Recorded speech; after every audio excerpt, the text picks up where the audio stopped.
Assalamualaikum warahmatullahi wabarakatuh. Yang terhormat Bapak Aizul Maula, Magister Agama selaku dosen mata kuliah Tafsir Ayat dan Hadis Ekonomi. Yang kami hormati teman-teman yang berbahagia. Sebelumnya, perkenalkan saya perwakilan dari kelompok 6 beranggotakan 4 orang. 1 ada Milani, NIM 25231253. 2 ada Sofia Nur Hidayati, NIM 25231254. Yang ketiga ada Neha Adelia, NIM 25231269. Yang terakhir ada saya, Lina Evira Matasari, NIM 25231274. Pada kesempatan kali ini, kita akan membahas tentang konsep gadai dan wadiah. Ada 3 pembahasan utama. Yang pertama adalah definisi gadai dan wadiah. Yang kedua ada ayat Al-Quran dan hadis tentang yang terkait gadai dan wadiah. Yang terakhir ada tafsir ayat dan hadis mengenai gadai dan wadiah. Pembahasan pertama yaitu definisi gadai atau rahan.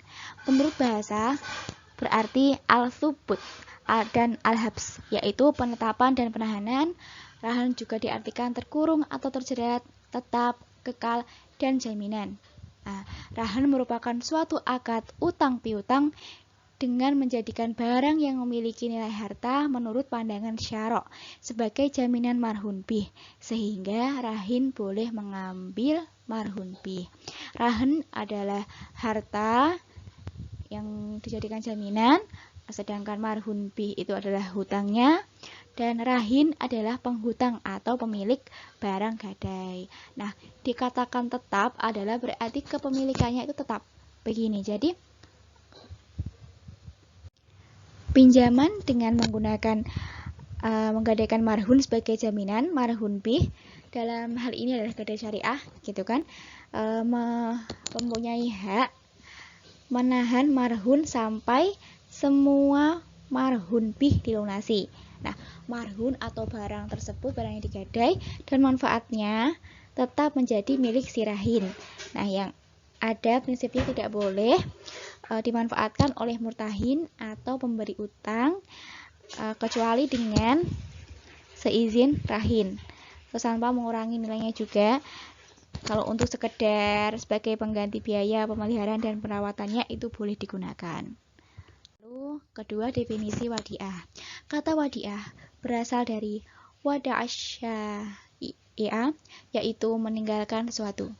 Secara harfiah, al-wadiah dapat diartikan sebagai titipan murni dari satu pihak ke pihak lain, baik individu maupun badan hukum, yang harus dijaga dan dikembalikan kapan saja si penitip menghendakinya. Menurut bahasa, wadiah artinya meninggalkan atau meletakkan. Menurut istilah, wadiah artinya memberikan kekuasaan kepada orang lain untuk menjaga hartanya atau barangnya dengan secara terang-terangan atau dengan isyarat yang semakna dengan itu. Terang-terangan yaitu jelaslah dengan ucapan gitu kan, misalkan saya menitip barang ini ya. Nah, lalu si penerima barang itu, iya akan saya jaga barang ini, saya terima barang titipannya. Nah, kalau dengan isyarat bisa dengan anggukan ataupun dengan diam, karena diam itu berarti iya, begitu. Lalu ada definisi menurut ulama mazhab Hanafi yang itu mengikut sertakan orang lain dalam memelihara harta, baik menggunakan ungkapan yang jelas maupun isyarat tadi ya. Lalu ada definisi menurut mazhab Hanafi, Syafi'i, dan Maliki, mewakilkan orang lain untuk memelihara harta tertentu dengan cara tertentu pula. Lalu ayat dan hadis terkait gadai dan wadiah. Pertama, gadai. Terdapat dalam Quran surat Al-Baqarah ayat 283.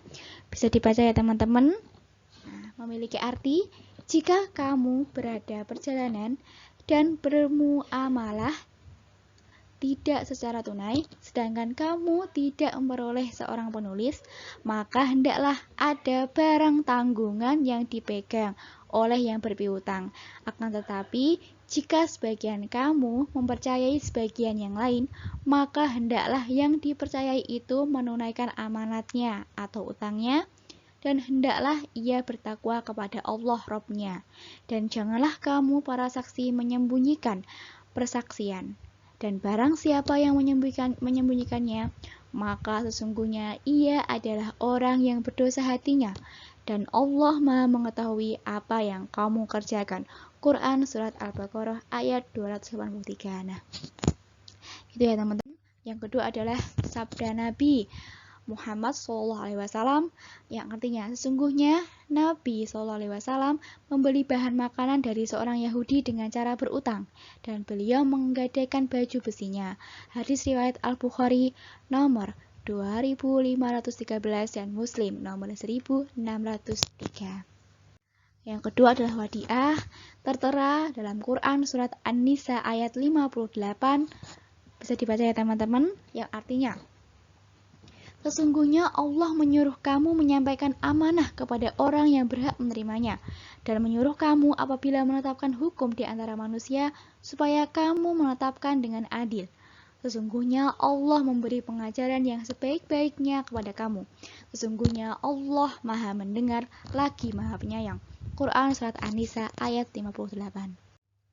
Nah, dasar hukum yaitu sabda Nabi Muhammad SAW yang artinya, dan dari Abu Hurairah diriwayatkan bahwa Rasulullah SAW bersabda, tunaikanlah amanah atau titipan kepada yang berhak menerimanya, dan jangan membalas khianat kepada orang yang mengkhianatimu.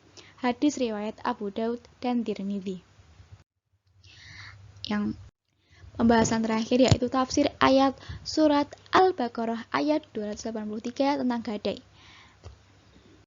Ayat ini menunjukkan bahwa siapapun yang telah mencapai kesepakatan dengan orang lain, tetapi belum mendapatkan seorang penulis yang dapat digunakan sebagai perwalian atau jaminan, hendaknya menyertakan barang yang bisa menjadi jaminan kepada pemberi hutang, agar pemberi hutang dapat tenang dan orang yang berhutang mampu melunasi hutangnya.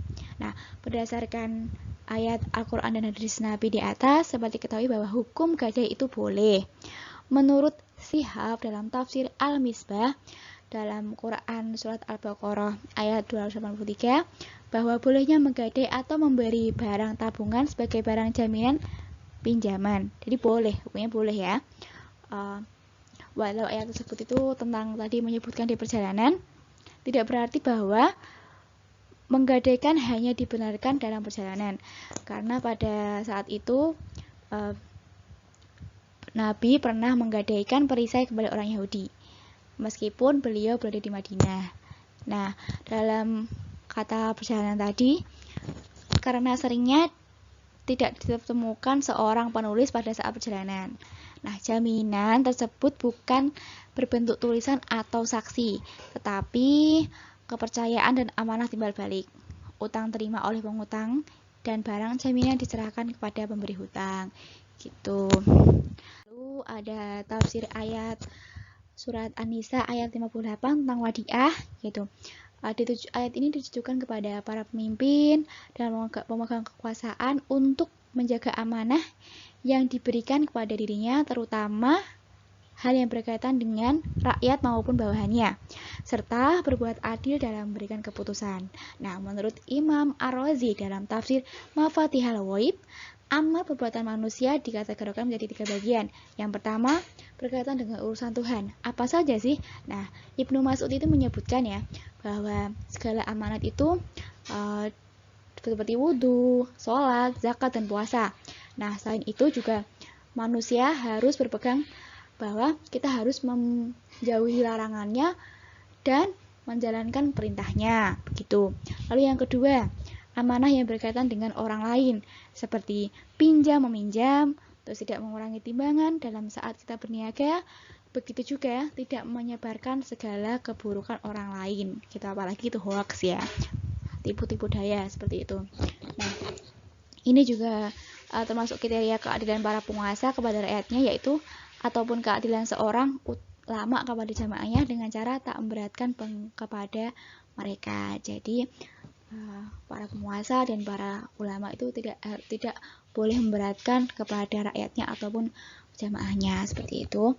Lalu yang ketiga, amanah terhadap diri manusia sendiri. Dengan cara apa? Dengan cara memilih yang terbaik untuk dirinya di dunia maupun di akhirat, serta tak mendahulukan hawa nafsu dan menjauhkan dari segala yang merugikan.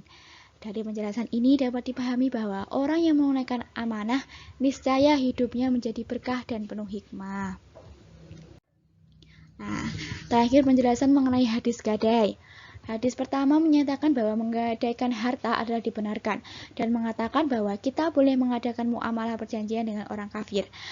Boleh menggadaikan alat perang baju besi kepada orang simi, orang kafir yang mendapat perlindungan, dan boleh membeli sesuatu dengan menggunakan pembayaran. Tentang penjelasan mengenai hadis wadiah, ayat dan hadis di atas adalah apabila seseorang hendak melakukan transaksi penitipan harta gitu kan, maka ada beberapa ketentuan. Ketentuan yang pertama yaitu pilihlah orang yang dapat dipercaya dan sangat amanah begitu saat penitipan harta. Jadi biar kita itu tenang gitu. Yang kedua, jika perjanjian sudah disepakati, maka wajib bagi kedua belah pihak untuk bertakwa kepada Allah, tidak saling merugikan, gitu kan. Nah, selain itu juga janganlah membalas berkhianat kepada orang yang telah mengkhianatimu, baik pada orang yang memberikan amanah maupun yang menerima amanah. Jadi ketika kita mungkin sudah percaya kepada orang tersebut, tapi ketika orang tersebut berkhianat, ya jangan membalas apa yang dia perbuat kepada kita, karena itu sesuai dengan hadis wadiah gitu ya. Oke, terima kasih. Sekian dari kelompok kami. Apabila ada kesalahan kata kami mohon maaf. Wassalamualaikum warahmatullahi wabarakatuh.